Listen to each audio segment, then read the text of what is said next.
The last year has changed all our lives dramatically. This arch, once the entrance to the busiest night on campus, is now deserted.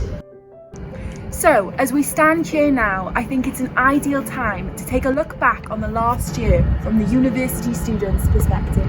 March 23rd, the UK went into lockdown and all university teaching went online. Students across the country logged into Zoom and Microsoft Teams to navigate how to do an online degree from their homes.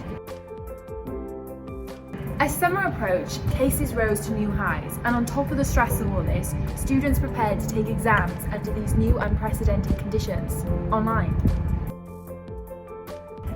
With the public U-turn on GCSEs and A-level exams, university students weren't talked about nearly enough, leaving many feeling angry and invisible.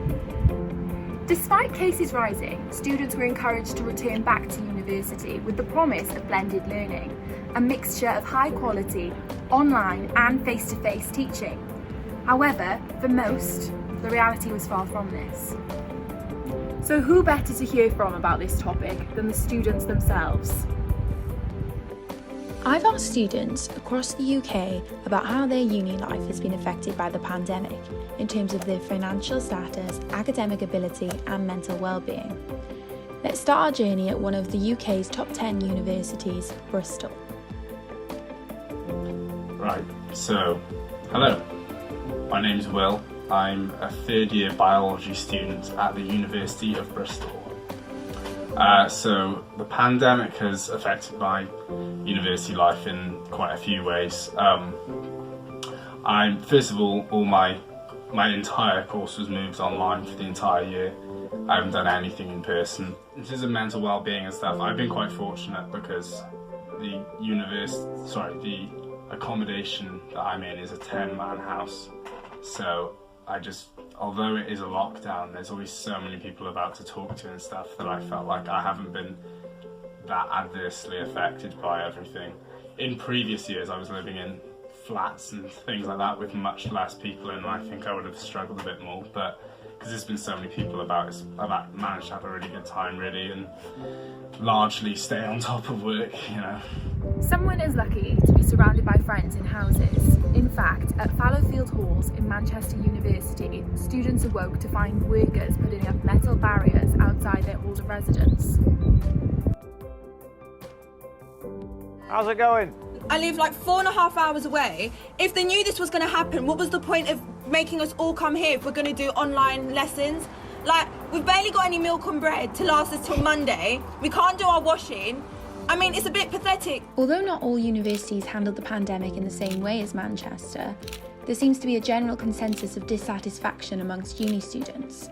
Let's see what third year mechanical engineering student Gareth Harford has to say about how his university life has been affected by the pandemic. In terms of how my university life has been affected, I'd say greatly in terms of my degree, what would have been my degree if not for COVID.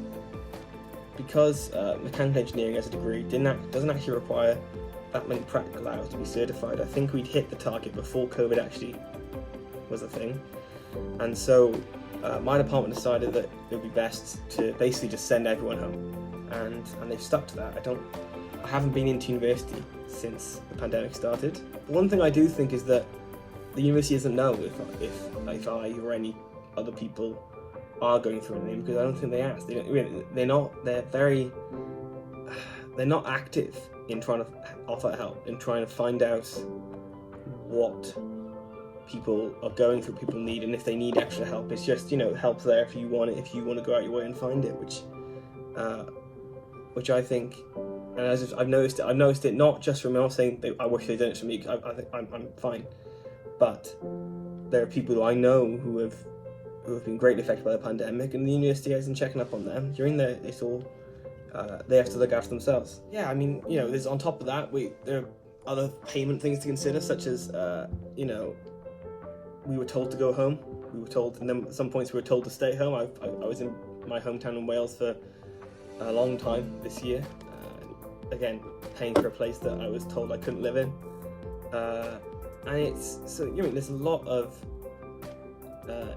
ways in which they could have helped students if they'd have thought about the experience we were all having, and they just didn't, which is quite, it's difficult.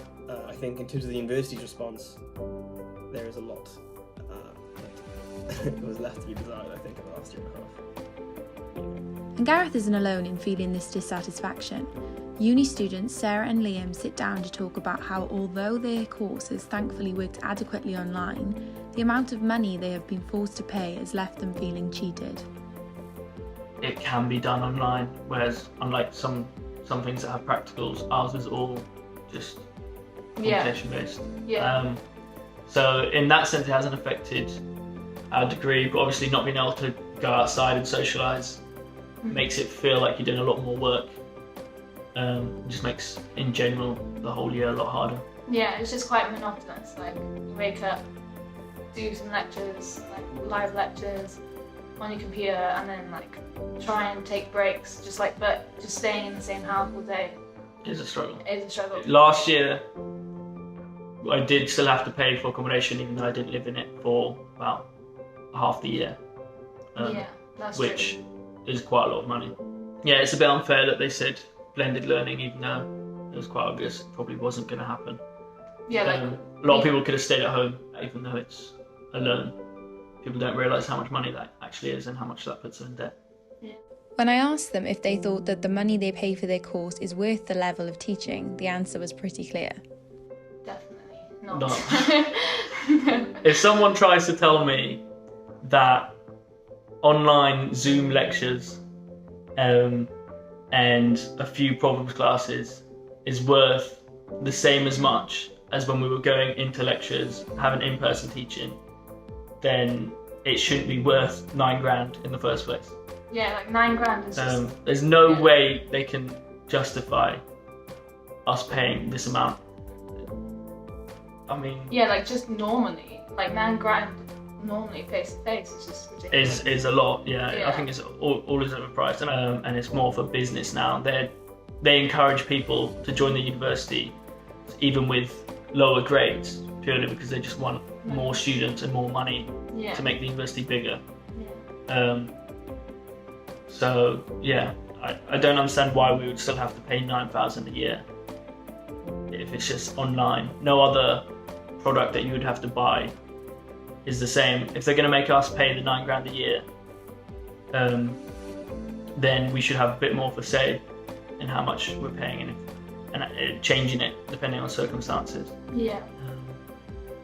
I mean, I think results are definitely going to be impacted by the pandemic. I think online exams is definitely just, I think it has caused way more stress than if it was face to face, because there's like a struggle between lecturers wanting to make the exams harder because they're open book, and so it's just added pressure that isn't needed and unseen, pandemic. like unseen before. Hard for the lecturers to decide how to write the papers, and hard for us to know how to revise for them.